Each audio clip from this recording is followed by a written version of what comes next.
Hello friends, welcome to my channel, myself Parag Dambulkar. In last video, we have seen how to use vector. So for that, we have seen one program. In this video, we'll see how elements in vector are sorted.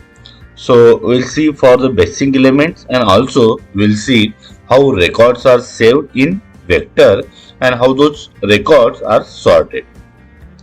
Now here you can see. So see in the beginning our first video of STL, there I have told there are three major components in STL. One is container, second is algorithm and third is iterator. So in last video we have seen example of vector and the iterator. So here we are talking about the algorithm also. So algorithm, it is provided by the STL standard template library in C++ language.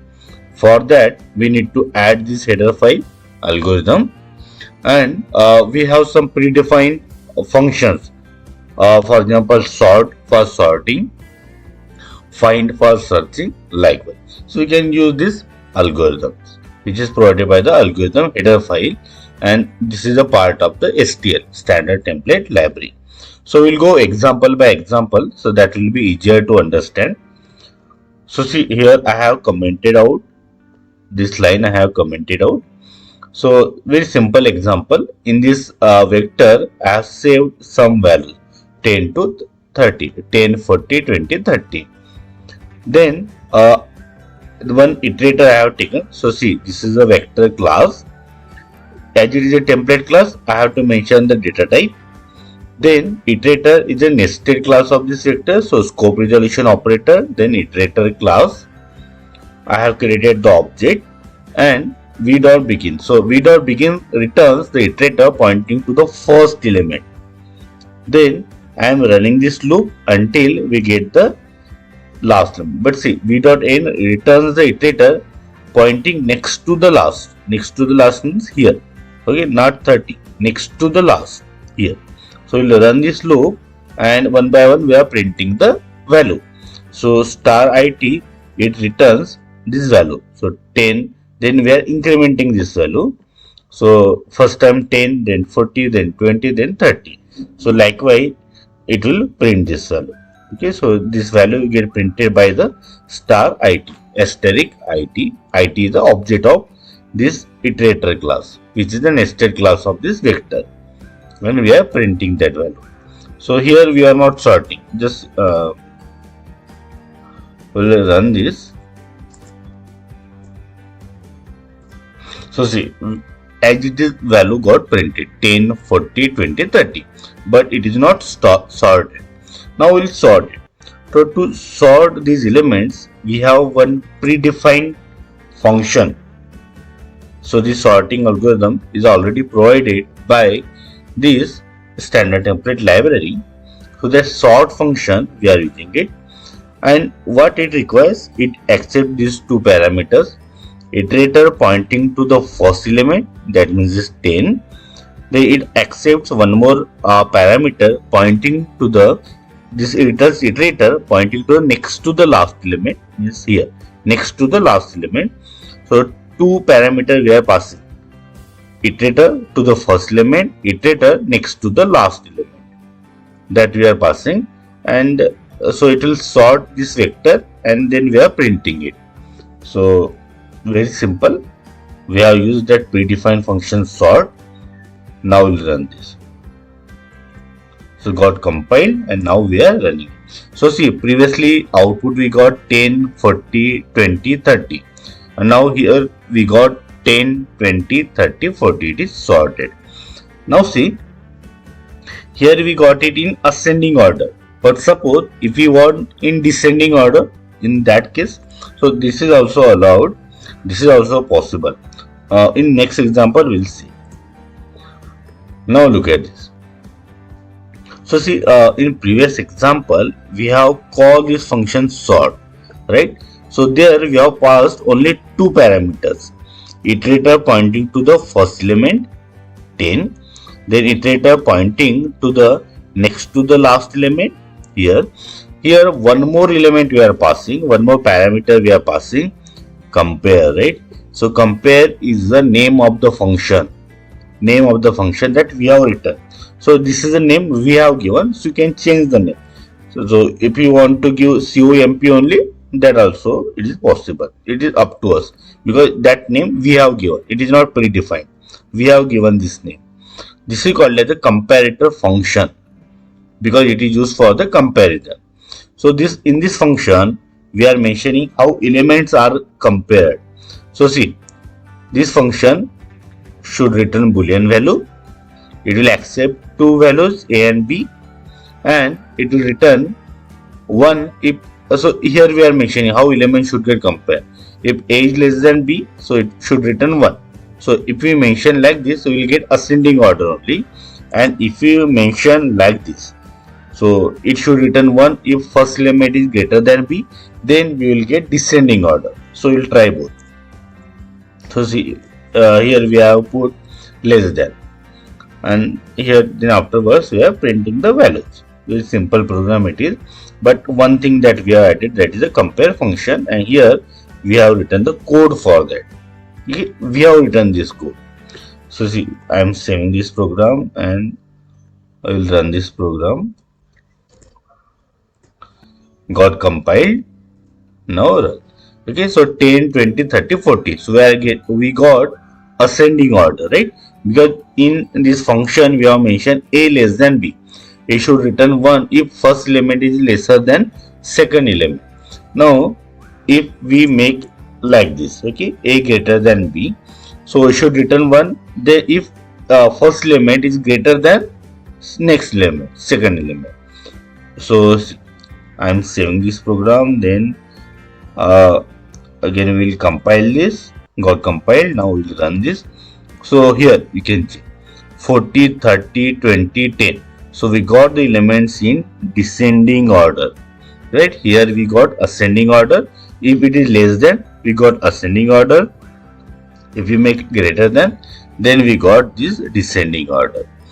So see, here we are talking about the simple elements 10, 40, 20, 30. Now suppose we want to sort records. So records in the sense, suppose if you take records of 5 students, so the student will have roll number, city, some address, some other value, something like that. Okay, marks. So one student will have multiple values, right? Multiple records, multiple attributes. So in that case, single value is not sufficient. We require multiple values for that particular student. So that is called as a record of that student. So to create record in C++ language, there are two options. By using structure, we can create the record, or by using class, we can create the record. Okay, both options are available. By using structure, we can create the record, or by using class. So here we have used the structure. So here you can see roll number and name. That two values we have taken, roll number and name. We can take class also. Okay, instead of structure, we can take class also. So see, I am creating 4 students record. So first student S1, second student, third and fourth. Okay, and this S1, S2, S3, S4 I am adding to the vector. S1, S2, S3, S4, these records I am adding to the vector. In previous case, what we have done, simple values we have taken 10, 40, 20, 30. But in this case, we are adding records to the vector. And what are the values of these records? Here. So in this structure, I am taken 2 attributes. Roll number and name. Roll number, name. Roll number, name. Suppose you want to add 3, 4, 5, any number of records, that also you can add. So likewise, I have added the records here. Then this iterator I am taking. So it is pointing to the first record. This is S1. It will point to the first record. v1.end, it will point to the next to the last element in that vector, and we are running this loop. And see, we want to print roll number, so star it, it will return S1 dot roll number. So S1 dot roll number, then this will return S1 dot name. So Parag. Second time, then we are incrementing this it, that is the object of iterator class. Second time it will be this S2 record, right? This S2 dot roll number 40, S2 dot name Mayu. Then third time it get incremented, S3 dot roll number 20, S3 dot name Nilesh, and same for the last record. So see, here we are not sorting it. Here just we are using the records. So that also will check it. So in this program we are using records, not simple values. Okay, so see, this is the first record, second record, third and fourth. So it is not sorted, right? It is a 10, 40, 30, 20, 30. Suppose I want to sort this based on the roll number. We can sort it based on the name also, it's up to us. But suppose I want to sort it based on the roll number. Now to sort this, I require this sort function, which is provided by the header file, this algorithm. Here we are passing this three parameters, v dot begin, so it will point to the this S1, v dot end, it will point to next to the last element in that vector, and compare is a function. Okay, we have given this name function, comparator function, and here we have defined that function, and here we are mentioning how elements should get compared. Suppose I want ascending order of this record as per the roll number. So here I have mentioned less than. Okay, first roll number I am comparing with the second roll number. And after doing that, after calling this sort function, what I am doing, then in just like in previous example that we have seen, v dot begin, I have saved to the this it object. Then I will run this loop until I get the end. Okay, so up to that we will run this. Now see, so we will run this program.